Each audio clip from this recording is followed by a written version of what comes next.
While condemning China, they are introducing new legislation to prevent protest here. Those people protesting in China, they're very, very brave and Chinese and irrelevant. These people protesting here, I don't think they're Chinese, but what they are is a pain in the arse. And that's why we're introducing new powers. Go on, China! Keep protesting! Oi! You're under arrest! This afternoon I sat down with all the police chiefs to make it clear that they have my full support in acting decisively to clamp down on illegal protests. Got to clamp down on the illegal ones. Legal protests, ones that don't do anything, that are irrelevant and are in China.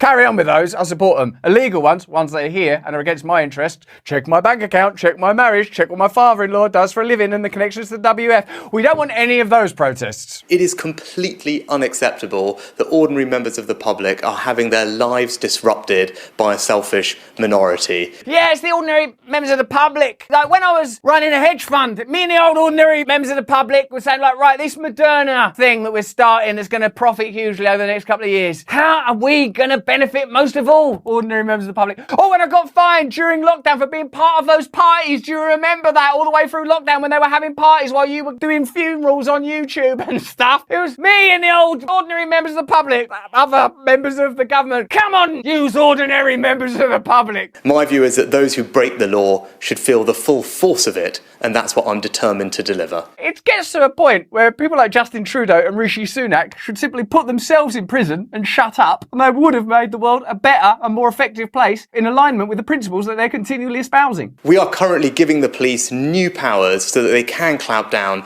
on these illegal protests. Giving the police new powers. There it is. That's moving towards a police state. Advancing the powers of the police force. Do you remember voting? Do you remember being asked? No, me neither. They will have my full support in acting decisively and rapidly to end the misery and the disruption that's being caused to ordinary families up and down the country who are trying just to go about their day-to-day lives. The misery and disruption is not as a result of illegal protests. The misery and disruption is as a result of a lack of protests against the cost of living crisis, the corruption in government, the inability to clamp down and control the profiteering from globalist entities such as Big Pharma, Big Tech, protests against a media that will not report the truth to ordinary people. Can you not see that what we're witnessing now is a globalist agenda being asserted via national institutions such as the police force without democratic due process? And I've said to the police, but whatever they need from government, they will have in terms of new powers. We're already giving them some, and I want to back them to use them. Well, if you weren't terrified before, you should be terrified now. And allow that terror to spur you into action and activism. Allow it to push you beyond